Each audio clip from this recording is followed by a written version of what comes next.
Ok, acho que a gente pode iniciar, né? Eu vou fazer uma retomada, como eu tenho feito, do que a gente tem falado até agora, e a gente continua a exposição do Evangelho de Marcos, tá bom? Antes de eu iniciar aqui, falar a leitura do texto, eu gostaria que você prestasse bastante atenção nessa introdução. Eu sei que vocês prestam sempre atenção, mas eu quero, inclusive, clamar ao Espírito Santo hoje que ilumine a nossa mente, o nosso entendimento para a leitura desse texto, como ele tem feito, mas de uma forma muito especial. Esse texto que nós vamos ler, esse bloco de Marcos, para mim, é um dos momentos auge do Evangelho. Um dos momentos, porque tem mais de um para mim. O próximo seria a transfiguração, que nós vamos estudar, e depois a própria ressurreição, a morte e a ressurreição de Jesus. Mas aqui nós temos um dos auges, um dos clímax do Evangelho, porque é justamente a proposta de Marcos, desde o capítulo 1, versículo 1, onde ele fala que ele vai dar início ao Evangelho de Jesus Cristo, o Filho de Deus.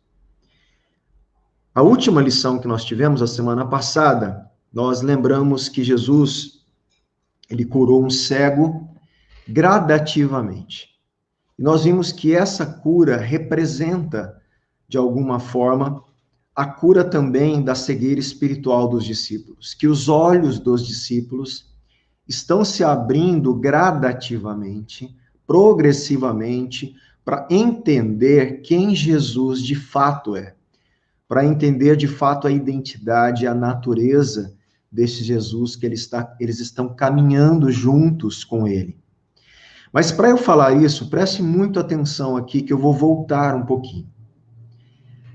Deus fez uma promessa, ou promessas que se complementam em todo o Antigo Testamento, e Deus produziu uma expectativa no seu povo muito grande em torno de um prometido, em torno de um descendente. Desde o Éden, Deus prometeu um descendente, o descendente da mulher que destruiria a cabeça da serpente. Queria destruir as obras daquele engano de Satanás que levou ao ser humano a uma condição de pecado, de separação de Deus. Ali nós temos, alguns chamam isso de proto-evangelho, já ali, assim como depois na aliança com Abraão, e inclusive um promessa messiânica também. Então, Deus promete o descendente da mulher. Depois, Deus promete o descendente de Abraão, e que através do descendente de Abraão, Deus iria abençoar todas as famílias da terra. Nós temos que entender que o descendente de Abraão é o mesmo prometido descendente da mulher lá de Gênesis. Depois, Deus faz uma aliança com Davi e promete o descendente de Davi, que seria um rei ungido, para estabelecer um reino eterno. Nós temos que lembrar e entender que esse descendente de Davi não é outro, é o mesmo descendente de Abraão, que é o mesmo descendente da mulher, lá de Gênesis. O que Deus está fazendo é somente ampliando a promessa em meio a alianças que ele está fazendo com o seu povo. E essas promessas, ou essa promessa desse descendente, que nós entendemos na teologia ser promessas messiânicas, que Deus está prometendo o ungido, Messias é o ungido, Cristo quer dizer o ungido. Deus está prometendo o ungido. Prometendo para quê? Muita atenção, meu irmão. O ungido prometido por Deus, que então é o acúmulo dessas promessas de descendências, de sementes, o descendente da mulher, o descendente de Abraão, o descendente de Davi, ele iria fazer algo espetacular, como está fazendo e fez. Ele foi prometido para resolver definitivamente o problema da humanidade. Ele foi prometido porque ele destruiria o poder do maligno, ele perdoaria o pecado da humanidade, ele reconciliaria a humanidade com Deus, ele iria destruir o império do mal e estabelecer, então, o reino eterno de paz, alegria e justiça, que é o rei davídico prometido. Então, se Deus fez todas essas promessas, o que você acha que esse povo está esperando e aguardando? O prometido, o descendente da mulher, o descendente de Abraão, o descendente de Davi.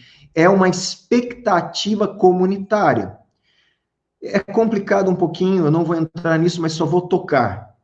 Nesse período chamado intertestamentário ou judaísmo do Segundo Templo, essa expectativa messiânica, ela deixa de ser uníssono, começa a ter várias expectativas messiânicas.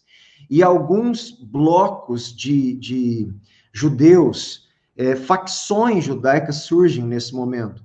Você vai entender que nesse momento surge o que nós chamamos no Novo Testamento de fariseus, saduceu, os essênios, zelotes, herodianos, anti-herodianos, os sicários, que eram um tipo de terroristas, esfaqueadores da época. Então, nós temos vários grupos que surgiram nesse período antes da vinda do nascimento de Jesus. Cada grupo formou uma expectativa messiânica diferente. Alguns, os essênios, esperavam, por exemplo, um Messias escatológico, de uma guerra que resolveria uma guerra apocalíptica, cósmica, do reino eterno. Outros, como os zelotes, esperavam definitivamente um Messias militar, conquistador, vitorioso, que iria pegar em arma e destruir o império opressor que era, na época, o Império Romano.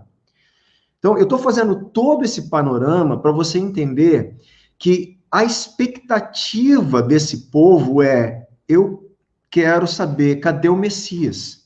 Cadê o Messias? Cadê o Cristo? Cadê o ungido para resolver o nosso problema e cumprir todas as profecias do Antigo Testamento?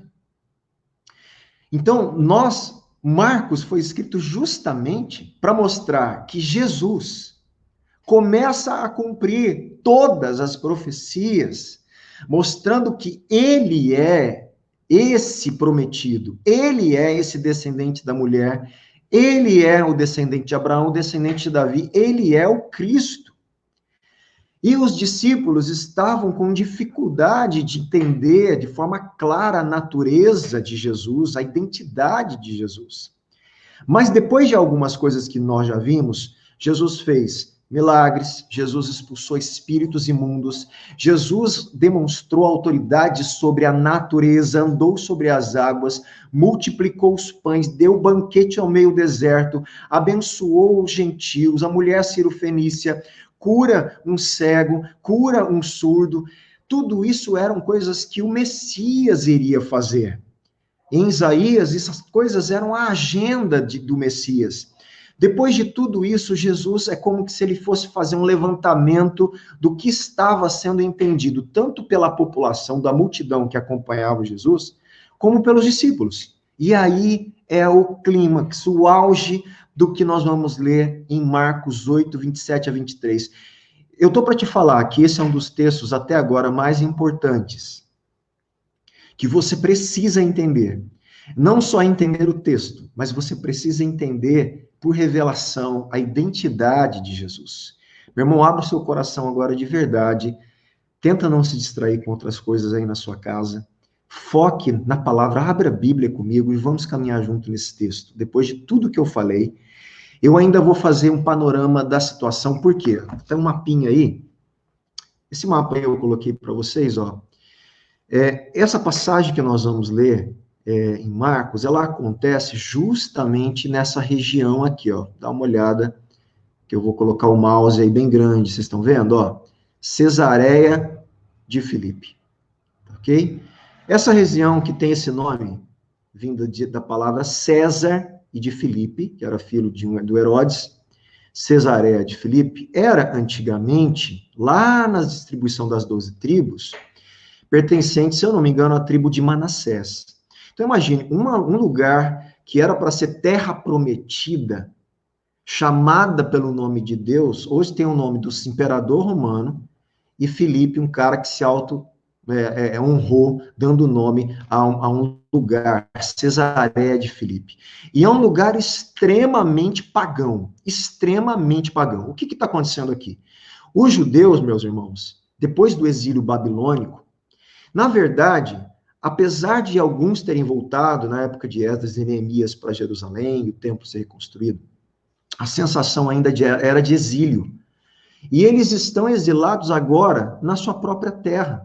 Eles são exilados das promessas de Deus. Eles estão em exílio espiritual. Eles estão exilados de toda a aliança de Deus, sofrendo ainda maldições da lei, que é o exílio, e debaixo de opressão romana. Então, Jesus faz o seguinte, Jesus leva os discípulos nessa região agora de Cesareia de Filipe, e tem uma conversa muito interessante com eles. Eu vou deixar o mapinha aí, depois eu volto um outro mapa aqui para vocês. Muito interessante nessa região. Na verdade, vamos lá. Vamos melhorar aqui agora. Deixa eu já passar aqui só um momentinho. Um outro mapinha para vocês, eu vou deixar fixo aí.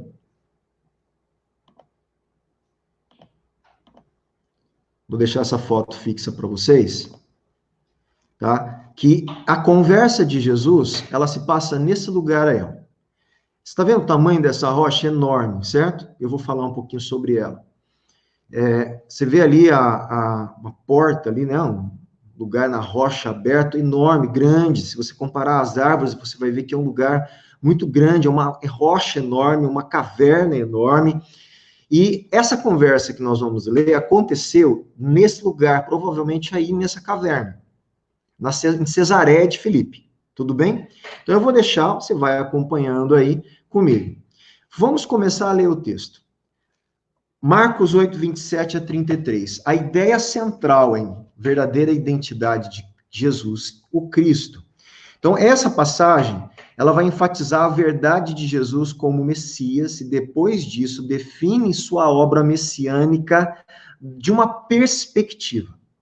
Uma perspectiva que os discípulos tiveram dificuldade de entender. Então, tudo bem? Você vai me acompanhar devagar. Eles entenderam aqui que Jesus era o Messias. Quando Jesus começa a falar qual é a obra ou a perspectiva messiânica que ele veio nessa primeira vinda, eles têm dificuldade de entender. E é justamente essa tensão que acontece ainda deles entenderem a identidade de Jesus. Então, Marcos 8, 27. Então Jesus e os seus discípulos foram para as aldeias de Cesareia de Filipe. Aqui eu vou dar um panorama contextual, você vai prestar bastante atenção, bastante informação cultural. Cesareia de Filipe, esse lugarzinho aí, tá bom? Que você tá vendo ali. Eu mostrei no mapa, onde fica a região de Cesareia, para cima do Mar da Galileia, e agora você vai entender aqui. Essa cidade aí, ela é chamada inicialmente, Cesareia de Filipe chamava antes desse nome de Panias. Preste atenção, eu sei que alguns não têm tanto interesse nisso, mas é importante para você entender, você se colocar no mundo da época, na mentalidade, e entender a conversa de Jesus com eles, nesse lugar que é uma rocha pagã, que os judeus não gostavam de passar ali, e você vai entender por quê. Ela chamava Panias, nome que significa santuário do deus Pan. Então, essa cidade que Jesus vai, era uma cidade que era dedicada a deus Pan, e chamava-se Panias, um deus pagão associado aos campos e rebanhos. Em 23 a.C., o imperador Augusto entregou essa região ao Herodes I, a fim de que ele governasse para os romanos. E o filho de Herodes, Filipe, Cesareia de Filipe, filho de Herodes, lá antes de Cristo, Filipe, ele constrói uma sede administrativa em Panias. e mudam o nome da cidade de Panias para Cesareia de Filipe. Por quê? Porque ele faz uma homenagem a César, ao imperador César Augusto, e a si mesmo. Filipe era ele mesmo. Então, Cesareia de Filipe. Gente, ora o transtorno. Um povo que aquele lugar era da tribo de Israel, que era para ser chamada pelo nome de Deus, hoje era conhecida naquela época, agora em homenagem ao César, ao imperador que oprimia o povo de Deus, e a Filipe que se autogloriou ali, meu irmão. Jesus leva esses discípulos ali, para um lugar, lembrando, olha o distanciamento que vocês estão e a terra de vocês está de Deus. Olha a consequência da quebra da aliança, do exílio. E Jesus leva esses homens para um lugar que, ao invés de adorar a Deus de Israel, estava adorando deuses pagãos. Ali acontece essa conversa. Outras informações. Por favor, atenção. Pan, o deus Pan. Na mitologia grega, Pan é o deus dos bosques, dos campos, dos rebanhos, dos pastores. Ele vivia, olha só, esse deus Pan, cultuado pelas pessoas na época, vivia em grutas, como essa aí que você está vendo. E ele vagava pelos vales e pelas montanhas, caçando ou dançando com as ninfas. É representado com orelhas, chifres e pernas de bode, amante de música, traz sempre consigo uma flauta. Esse é o tal do deus Pan. Inclusive, já ouviram falar na flauta Pan? Pois é. É temido por todos aqueles, presta atenção, ele era temido por todos aqueles que necessitavam passar a floresta à noite, pois as trevas e a solidão da travessia os predispunham a um pavor súbito, desprovido de qualquer causa. Então, quem atravessava a floresta, por questões até naturais, né, uma solidão, trevas, sem direção, muitos entravam em pânico. Tudo bem? A crença era, como ele era o deus da floresta, a crença era que quem tomava essas pessoas de medo era o deus Pan. Da onde vem a palavra hoje que nós conhecemos? Pânico. Pânico. E eles então entendiam que esse Deus era temido. Além deles servirem, ele era temido, ele dava medo, colocava medo e terror e pavor em algumas travessias na floresta. E alguns não ousavam essas travessias. É importante saber que muitos judeus acreditavam, atenção, que as portas do inferno, as portas do Hades, se encontravam em Cesareia de Filipe.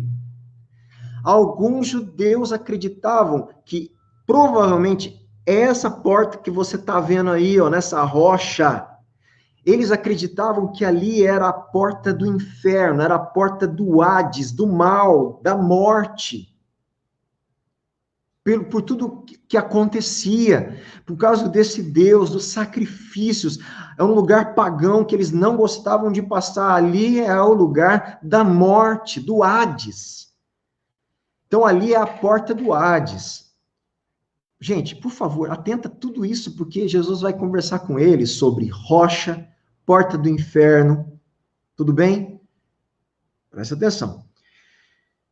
Pois existe ali até hoje, próximo do local onde ficava o templo de Pan e suas ninfas, uma enorme gruta, que naquela época era considerada a entrada do mundo das trevas. Está aí na tua tela.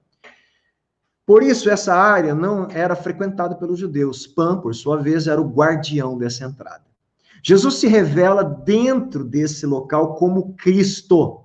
Jesus vai ter essa conversa falando quem ele é, num lugar pagão, onde os judeus tinham receio de ir, onde era um lugar de culto pagão, a um Deus que colocava pânico neles, onde era considerado a porta do inferno, a porta da morte, de um lugar sombrio. Jesus vai ali, nesse lugar, se revelar para os discípulos, através da confissão de Pedro. Essa confissão foi como o próprio Cristo disse, revelado pelo próprio Deus, que dentro desse enorme centro pagão, exaltou seu Filho, para que o mundo pudesse perceber que só existe uma forma de salvação, se achegando ao Filho de Deus e nos alicerçando na verdadeira rocha. A verdadeira rocha não é essa do Deus Pan, não é essa de Cesareia, de Panias. Olha, e apesar que é uma rocha enorme, de uma estrutura enorme, inabalável para a época, Jesus está falando exatamente que a rocha que ele ia fundar a igreja era muito maior e estável do que essa que eles estavam vendo. E queria vencer toda a estrutura pagã, demoníaca e do inferno. E para isso, precisava-se entender quem Jesus era. Verdadeira rocha, que é a revelação que Jesus é o Cristo, o Filho de Deus. Nós vamos caminhar aqui, gente. Vamos lá. Versículo 27 ainda. No caminho, depois de todo esse panorama histórico, cultural aí, né, geográfico, no caminho perguntou-lhes, Jesus faz uma pergunta para os discípulos. Quem os outros dizem que eu sou? O que Jesus está fazendo? Ó, quem que o povão aí está dizendo que eu sou? Conta para mim o que vocês ouviram a meu respeito, o que estão falando de mim, como eles estão percebendo quem eu sou. Fala para mim. Os discípulos então começaram. Olha, versículo 28. Os discípulos responderam, Jesus, uns dizem, né, que o Senhor é João Batista. Que interessante. Por que João Batista? Por que essa identificação de Jesus? Tem alguma coisa a ver? Tem. Mas óbvio que Jesus não fica satisfeito com essa resposta, porque ele não é só João Batista. João Batista disse que ele não era digno nem de fazer um trabalho de um escravo, desamarrar ou amarrar a sandália de Jesus. Ele era tão pequeno, perto de quem Jesus era, que ele não era digno de fazer a função de um escravo aos pés do Senhor para calçar os sapatos dele. Então, é óbvio que Jesus não pode, de forma alguma, ser comparado a João Batista simplesmente, ou equiparado somente à mensagem de João Batista. A mensagem de João Batista, ela só preparava o caminho para quem ele era, só endireitava as veredas, mas não é quem Jesus é, e a mensagem de Jesus não é a mensagem de João Batista. A mensagem de João Batista, olha só um pouquinho que a gente vai ler. João Batista falava o quê? Ele pregava duramente contra o pecado. Uma mensagem de arrependimento dos pecados éticos e morais. O que é pecado ético e moral? Pecados relacionados àquilo que da moralidade da sociedade e até da moralidade de Deus. Né? Você não pode roubar, você não pode cometer adultério, você não pode matar. São pecados éticos e morais. João Batista pregava isso para que as pessoas se endireitassem e estivessem de acordo com o padrão moral para que recebesse o Messias, para que esse caminho fosse preparado para a mensagem definitiva de salvação. Essa não era uma mensagem que salvava. Em Lucas 3, se você quiser ler na sua casa, 11 a 14, fala, olha só o que fala, João Batista falava. Para a multidão, ele falava assim, para cuidar dos necessitados. Multidão, cuidem dos necessitados. Era um homem que se preocupava com as questões éticas, sociais, morais, o que era certo. Cuide dos necessitados. Para o publicano, cobrador de imposto, não cobra mais do que é correto, publicano. Mensagem de João Batista. Não cobre mais do que é correto. Para o soldado romano, não pratique extorsão. Não acuse falsamente, se contente com o seu salário. Pensou você, como profeta João Batista lá na polícia do Rio de Janeiro. Não se corrompa, se contente com o seu salário. Era mais ou menos isso que João Batista fazia e corria o risco ali, não é isso? Eram mensagens éticas e morais. E ele confrontou o rei Herodes por estar se relacionando com a mulher do seu irmão. Então ele confronta ali o adultério do rei Herodes. Por isso eles identificam, porque Jesus também começou a pregar sobre o arrependimento, pois era chegado o reino de Deus. Meus irmãos, mas nós temos que entender que o evangelho, A identidade de Jesus e a obra de Jesus não é uma mensagem ética e moral. Preste atenção. A mensagem ética e moral é uma consequência do Evangelho. É um resultado do Evangelho, não é o Evangelho. Por isso, quando você fala para uma pessoa que vai na sua igreja, ou que você vai evangelizar pela primeira vez, e você fala para ela largar o pecado dela sem pregar o Evangelho, você não está pregando o Evangelho. E essa pessoa nunca vai conseguir largar o pecado dela, porque toda a humanidade é escrava do pecado. Só o Evangelho tem o poder de Deus para salvar o ser humano. Jesus não veio trazer uma mensagem ética e moral. Ele veio dar um novo nascimento ao ser humano, para que ele possa cumprir a lei moral de Deus, para que ele seja capacitado pelo Espírito Santo de Deus a agir de forma ética e moral correta diante de Deus. A mensagem do Evangelho não é uma mensagem ética e moral. Entenda isso. Por isso, equiparar o Evangelho e a pessoa de Cristo à ética e moral não é o correto. Porque a ética e moral do reino de Deus é uma consequência daqueles que já foram salvos. É a forma dos salvos se organizarem como comunidade. Aí Paulo, nas cartas lá, cobra a ética e moral, porque eles foram salvos pelo Evangelho e pela graça. Então, há uma semelhança de Jesus. Ele prega o arrependimento, mas ele não se contenta. Ele não é João Batista, sua mensagem não é igual a João Batista. João Batista era muito pequenininho perto do que ele era. Aí os discípulos continuam, mas olha, Jesus, outros estão falando que o Senhor é Elias. Gente, todos são homens ungidos de Deus.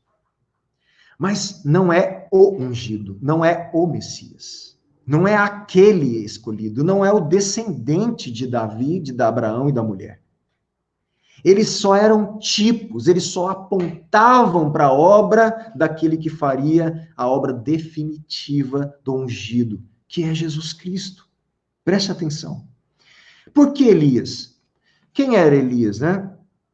Rapidamente, Elias é reconhecido por ser um profeta que opera milagres extraordinários. A gente tem que lembrar que ele faz o que é um punhado de farinha, lembra da viúva de Sarepta? Se tornar uma refeição, um suprimento mais que suficiente no momento de escassez. Ele faz cair fogo do céu. Ele ressuscita o filho de uma viúva. Ele é arrebatado. Gente, Elias faz todas essas coisas. Por que Jesus é identificado? Porque Jesus faz milagres, ele faz coisas poderosas, muito semelhantes ao espírito de poder que estava em cima de Elias, que foi prometido a vinda dele. Então, ele é Elias. Pois é, Jesus não é só um profeta poderoso. Ele não é só um profeta milagroso que traz sinais e maravilhas. Não pode ser identificado. Nem Jesus e nem o Evangelho é isso.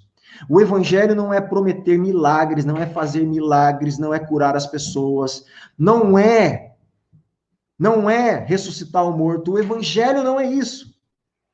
Isso são sinais que podem seguir o Evangelho, mas não é o Evangelho. Eu não posso reduzir o Evangelho ao poder de sinais e milagres. O Evangelho é muito mais que isso. Jesus é muito mais que isso. Então, essas associações, elas reduzem quem Jesus é. E Jesus não fica contente com isso. Nós temos que entender que no Brasil, nós temos um Jesus tipo Elias, muito forte. Jesus tipo Elias. Porque no Brasil, as pessoas, infelizmente, têm essa tendência de supervalorizar os sinais. Elas vão atrás não de Cristo, mas dos sinais. Ela não vai atrás do Evangelho para conhecer o Evangelho, que é o poder de Deus para a salvação. Ela vai atrás da cura, ela vai atrás da libertação. Como a multidão que ia atrás dos sinais e não conheceram Jesus. Esse é o Evangelho Elias.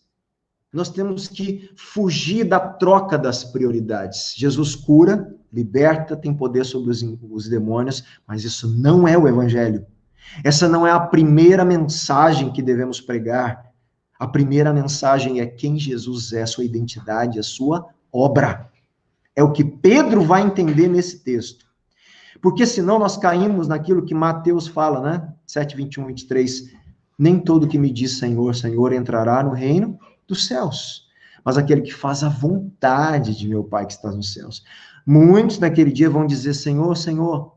Olha só, gente, Senhor, nós não expulsamos demônios, nós não, em teu nome não expulsamos demônios? Gente, pessoas que exerceram o poder de Jesus, expulsaram o demônio, em nome de Jesus.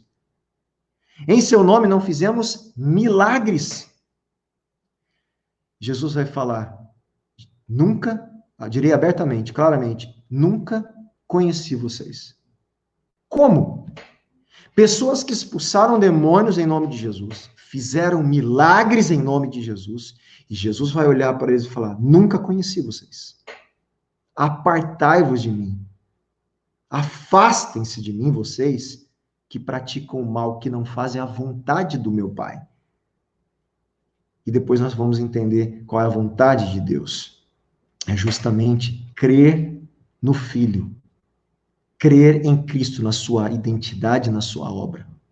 Não tenho como desenvolver isso agora. Mas preste atenção. Cuidado para não desfrutar das bênçãos de Deus e estar perdido. Cuidado para não curar as pessoas, fazer milagres, expulsar demônios e estar sem salvação, sem o Evangelho. É exatamente isso que Jesus está falando aqui. Jesus não é Elias. Jesus não é só um profeta de poder. Ele é muito mais além. Ele quer consertar um problema muito maior do que curar um paralítico. Ele quer consertar o ser humano, fazer ele nascer de novo, para que ele possa viver eternamente reconciliado com Deus. Meu irmão, nós temos que entender isso de todo o nosso coração. Aqui, mais um pouquinho. Outros dizem que o Senhor é um dos profetas. Lógico, Jesus se assemelhava muito com muitos profetas, porque os profetas traziam a palavra de Deus, Jesus estava justamente trazendo a palavra de Deus, e ele era identificado, mas Jesus não se agrada com essa identificação, porque ele não é só mais um dos profetas. Ele é a palavra de Deus que se fez carne, meu irmão. Ele não é só um portador da palavra de Deus. Ele é a palavra eterna, a palavra que criou o universo, o cosmos, a vida que se fez carne e habitou entre nós, e na sua carne reconcilia o ser humano com Deus. Ele é muito mais que isso.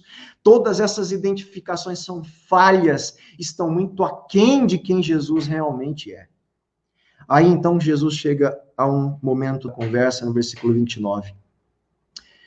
Então Jesus perguntou, e vocês? Quem dizem que eu sou?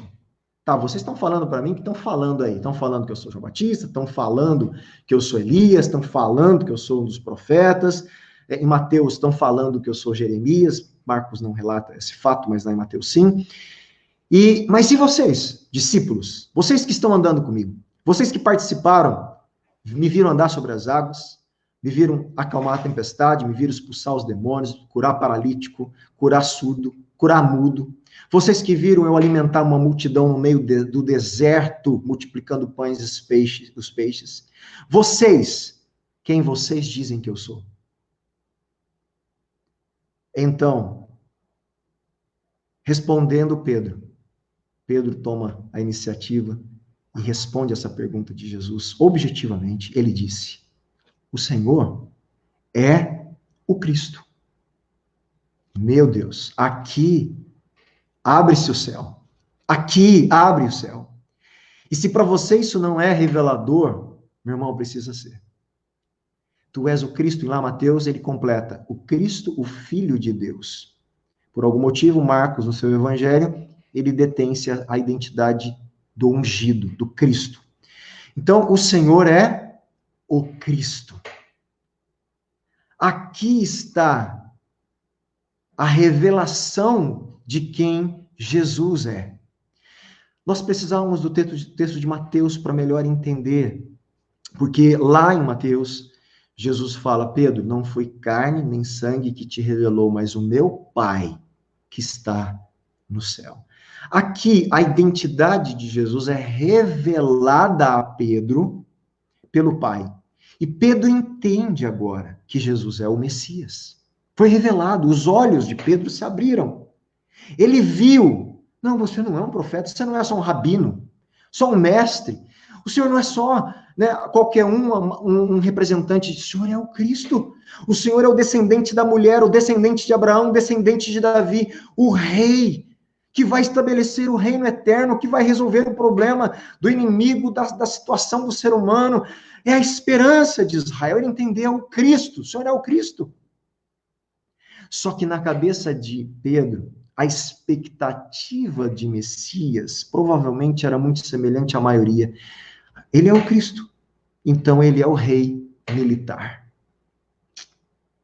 Ele é aquele que vai livrar a gente do Império Romano, que vai estabelecer o governo, a dinastia de Davi vai continuar. Ele, então, é aquele que agora nós vamos pegar em arma e vamos tomar Israel de volta, a nossa terra, a nossa nação, a terra prometida, e nós vamos fazer uma revolta aqui, porque ele é o Cristo, ele é o Messias.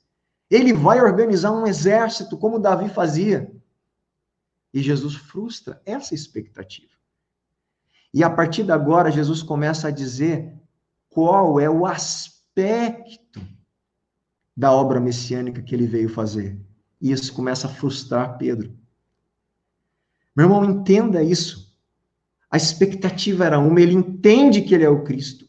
Vem uma esperança profunda nos discípulos quando eles entendem isso. Mas olha a continuidade da conversa, como há uma frustração e como há um conflito em Pedro, da revelação de Deus, de uma mente ali torpe, fora da revelação de Deus. Tá certo? Vamos continuar, versículo 30. Então Jesus os advertiu de que a ninguém dissessem tal coisa a seu respeito. Não vou me deter agora, mas de novo, a questão do segredo messiânico, eu falei algumas vezes. Versículo 31.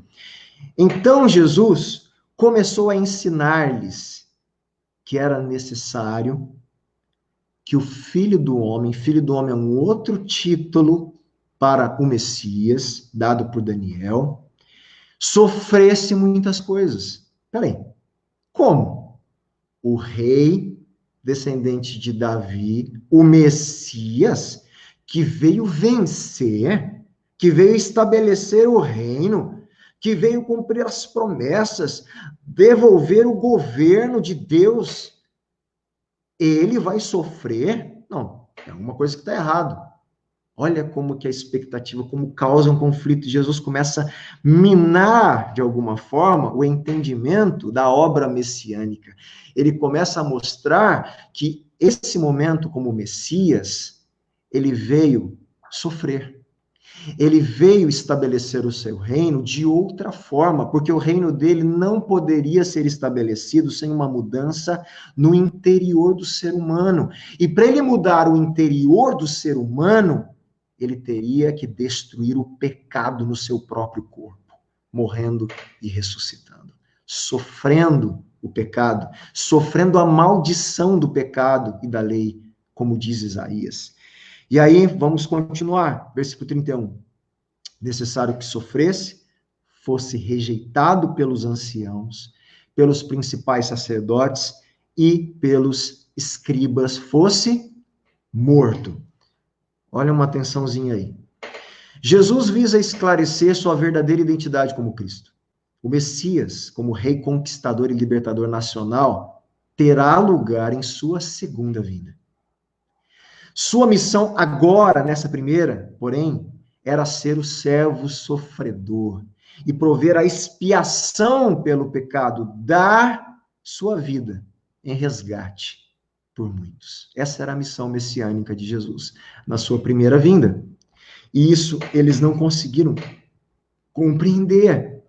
Causa até mesmo uma certa frustração. E no versículo 32, e isto ele expunha claramente. Então Pedro, gente, presta atenção, Pedro, de novo, Pedro recebe uma revelação de quem Jesus é. Uma revelação de Deus Pai. Aí Jesus fala, Pedro, você entendeu que eu sou o Cristo. Ok, mas a obra do Cristo eu vou sofrer. Eu vou ser morto. Mas em 3 dias eu vou ressuscitar. Claramente, mas Pedro parece que dá uma confusão na cabeça de Pedro. Aquela revelação se turva, porque ele não entende que o Cristo é isso.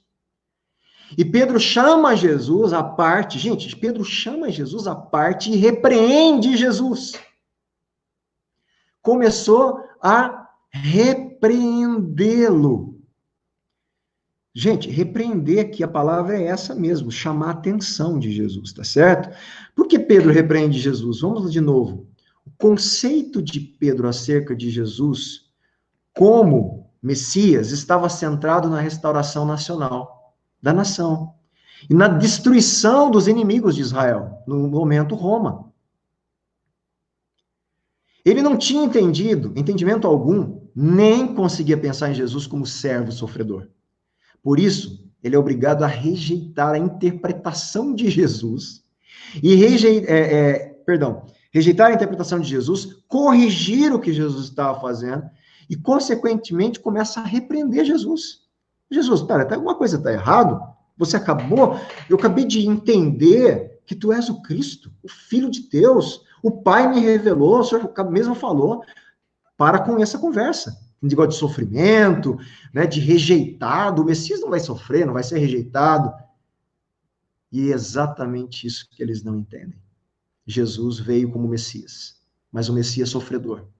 O Messias vitorioso, o Messias glorioso virá ele mesmo na sua segunda vinda para cumprir essas promessas do reino eterno. Mas antes, o reino de Deus precisa ser restaurado no interior do ser humano. E para isso, Jesus precisava ser a expiação do pecado. Ele precisava levar a ira justa de Deus na cruz. Precisava ser moído pela justiça de Deus. Jesus precisava sofrer o que ele sofreu para libertar o ser humano do pecado e reconciliar o ser humano com Deus. Essa era a obra de Cristo na sua primeira vinda, que eles não entenderam. A hora que Pedro começa a repreender Jesus, Jesus fala assim no versículo 33, mas Jesus, voltando-se e vendo os seus discípulos, repreendeu Pedro agora e disse, saia da minha frente, Satanás. Forte. Sabemos que a palavra Satanás significa adversário. O que Jesus está fazendo aqui não é dizer que Pedro estava endemoniado, não é esse o sentido. Mas Pedro estava fazendo o papel do adversário. Quem vai querer que ele não cumpra a sua obra e não cumpra a vontade de Deus é o adversário de Deus, Satanás. Pedro está se identificando agora com o adversário e ele repreende, sai daqui, adversário, para trás de mim, você é semelhante ao meu adversário, a Satanás, para trás de mim, saia daqui. Então é mais ou menos isso que está acontecendo. Então, por que para trás? Vou ler novamente aqui uma anotação, mas é basicamente isso que eu já expliquei. Em seu desejo de frustrar o destino definido por Deus para Jesus, Pedro se tornou um instrumento de Satanás. É evidente que Jesus não acusa de estar endemoniado. Antes, mostra que ele sofre uma influência desse pensamento demoníaco e se torna mais um adversário, mais um Satanás, um adversário, ou oponente da vontade de Deus para Jesus. Versículo 33, após Jesus repreender Pedro, porque você não leva em consideração as coisas de Deus, e sim as dos homens.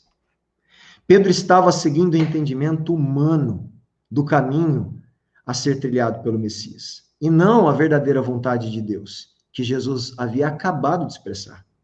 Pedro pensava em poder terreno e vitória terrena, enquanto Cristo visualizava a redenção e a salvação por meio do sofrimento. Meu irmão, cuidado para não ser um Pedro. Cuidado para não achar que o evangelho é para te dar uma boa vida nessa terra, nesse tempo da terra. Presta atenção. Nós teremos novos céus e nova terra. Paulo diz que aquele que tem a Cristo por causa dessa vida é o mais miserável dos homens, por causa das coisas dessa terra. Cuidado para não buscar a Deus somente pelas riquezas terrenas, somente pelas coisas materiais, somente pelas bênçãos temporais. Você é um infeliz se você faz isso. Não sou eu que estou falando, me perdoe a sinceridade ou não. É Paulo, é a palavra de Deus que diz isso. Pedro está fazendo justamente isso. Pedro queria as bênçãos terrenais, temporais, imediatas. Ele não queria ser liberto do seu pecado, de Satanás. Ele não queria se reconciliar com Deus aqui na eternidade. Ele queria ser liberto da opressão do Império Romano, dos impostos, das questões naturais. E Jesus mostra que o que ele veio fazer é muito mais profundo e radical. É mexer na existência eterna do ser humano. O Evangelho veio salvar a sua existência. E veio levar uma vida a você, não uma vida só temporal, uma vida eterna. Por isso que eu e você não precisamos ter medo do coronavírus e da morte. Porque se morremos, morremos para Cristo e com Cristo. Com Ele estaremos. E se vivemos, vivemos para Cristo. E com Ele estamos. Meu irmão, essa é a verdade do Evangelho, daqueles que de fato entenderam o Evangelho. E aqui segue as minhas considerações finais. Jesus, portanto, não é apenas um mestre ou um profeta, na mesma linha dos profetas do Antigo Testamento. Ele é o Messias esperado, ou ungido, que trata a salvação última de Deus para a humanidade. A salvação virá por meio do sofrimento sacrificial e da morte do Messias. Esse sofrimento é o caminho para a glória, pois Deus vindicará o Messias sofredor ao ressuscitá-lo dentre os mortos. Na ressurreição de Jesus, há a certeza da eternidade, a garantia de novos céus, nova terra, corpo glorificado, terra glorificada, tudo, o reino glorificado, a vida gloriosa. A ressurreição de Jesus e o Espírito Santo é o selo da promessa do reino eterno e vindouro, meu irmão. Aí deve estar a nossa expectativa. Jesus é o Cristo. Jesus é o ungido. O que isso quer dizer? Que ele faz a obra de todos os ungidos do Antigo Testamento. Ele é aquele que faz definitivamente a obra do profeta, do sacerdote e do rei. No profeta, ele é a palavra encarnada que reconcilia o ser humano com Deus. No sacerdote, para reconciliar o ser humano com Deus, ele resolveu o problema do pecado. Destruiu na sua carne o pecado, venceu e perdoou o nosso pecado. E como rei, ele destruiu as obras do maligno e vai estabelecer um reino eterno, do qual nós somos herdeiros e cordeiros com Cristo. Nós precisamos entender esse evangelho. Essa é o evangelho. Essa é a rocha que Jesus vai edificar e edificou a sua igreja. Essa rocha, essa conversa aconteceu na frente dessa imagem, dessa rocha, desse lugar que chamava Portas do Inferno. Lá em Mateus tem muito mais detalhes do que Marcos nesse sentido. E ele disse que edificaria a sua igreja sobre a rocha. A rocha é a revelação que ele é o Cristo, o Filho de Deus. Meu irmão, que realmente o Espírito Santo abra os nossos olhos para o Evangelho, abra os nossos olhos para entender quem Jesus é de fato, a sua obra e todas as implicações dessa fé. Como devemos viver o agora com os olhos na eternidade, o agora com a mente na eternidade, e tudo aquilo que ele prometeu para cada um de nós. Tá ok? Deus abençoe cada um de vocês essa noite, em nome do Senhor Jesus.